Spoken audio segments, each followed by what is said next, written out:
What's not to like about trains, boats, fish, birds, and bridges? This is Burr Stewart, and here's another rail fanning video for you. Here you can see a garbage train hauling across the Salmon Bay Bridge number 4 in downtown Seattle, and here it's raising up. And we've got a sailboat at high speed going through to clear. So sit back and relax, and I'll just show you a little bit of what I found down at the Ballard Locks in Seattle a couple of days ago when my cousin was visiting. It was quite a story. So let's go back to the beginning. When we first got there, there was a maintenance train going across the famous Salmon Bay Bridge.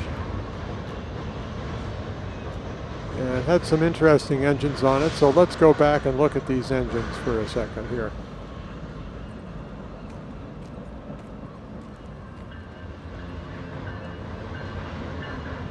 On the front, we have BNSF 6636.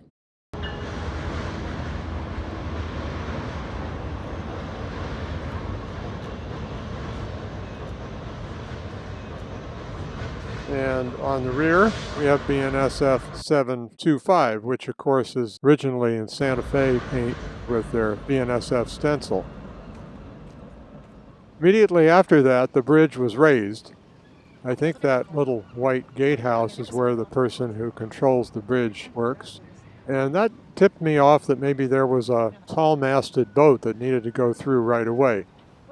I think how this works is they have a radio frequency where anybody who wants to pass underneath the railroad bridge calls up the bridge and asks them to raise it. In this case, you can see it was a sailboat. I have this part of the video speeded up a little bit. The sailboat wasn't going quite that fast.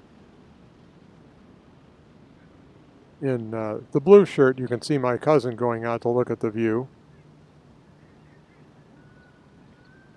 And the next thing we did was to go in and see the salmon swimming up the locks. There's a salmon ladder and a viewing station.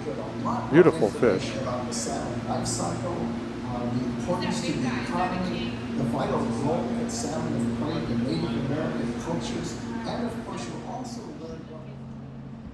Next, we saw a huge fish processing ship come through the locks.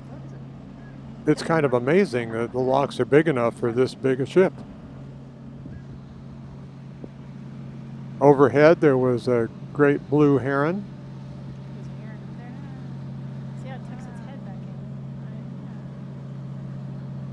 Nice big horsepower on this thing, too. The crew told us later that they had been up. It had taken them 10 days to get down from Alaska. There are a lot of Alaska fishing boats that are based in Seattle. Well, of course, immediately after that boat came through, the bridge came down, tipping us off that there was another train coming. Otherwise, they could have just left the bridge up, right? I tell you, rail fanning in Seattle can be exciting.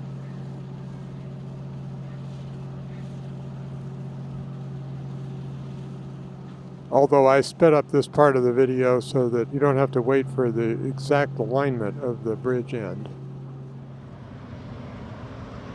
Well, there's our second train.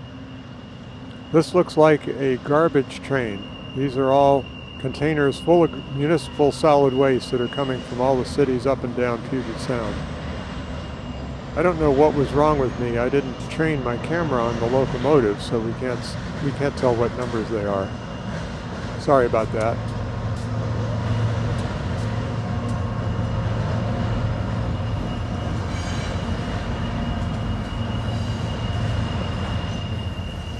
I think of all the train types, this is the least interesting to watch because all the containers are exactly the same.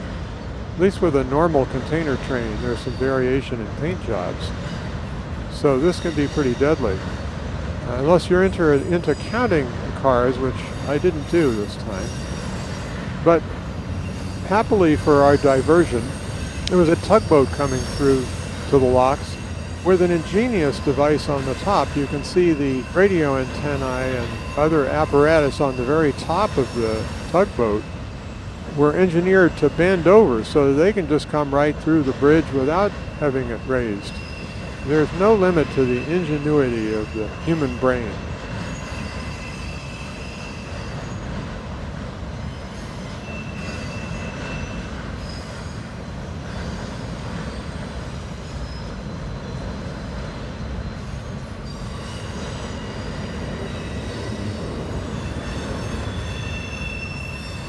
That looks like a beautiful new tugboat.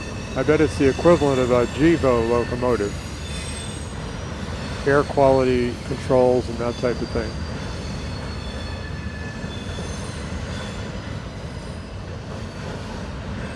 This is a classic challenge where, what do we watch, the train or the tugboat?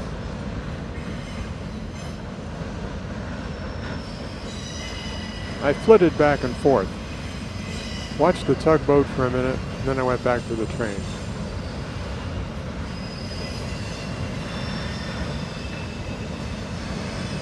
A beautiful thing, really. But we're supposed to be rail fanning. So let's get back to the action. Looks about the same as the last time we were looking at it. What are you going to do? I guess I could speed up the action a minute for both of our benefits. That is one large amount of garbage. I'm glad I'm not up there to smell it. Woo!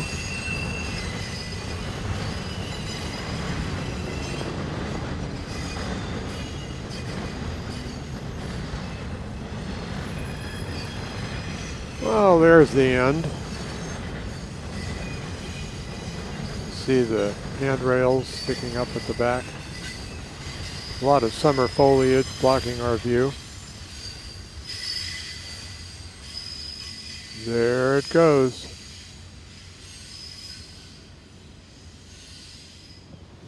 So back at the locks, the salmon were jumping. They were so happy to get from the salt water to the fresh water.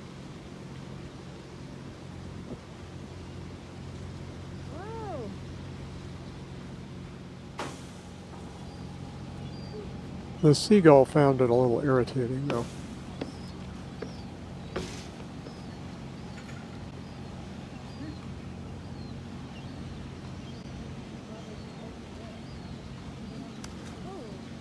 Amazing. I love to watch the rings of waves. Of course, not to be outdone, a flock of geese fly by, leaving us with the Glacier Bay having risen up to the level of fresh water in the Lake Washington Ship Canal. All we can do to top that is go watch the sunset. Pay no attention to that little yellow dot. That's the sun ghosting inside the camera lens. Another beautiful summer day in the Pacific Northwest. So for now, this is Burr Stewart wishing you much fun with birds, trains, boats, divers, and even a sea otter. Oh, and did I mention fish? That's why they call it the Salmon Bay Bridge.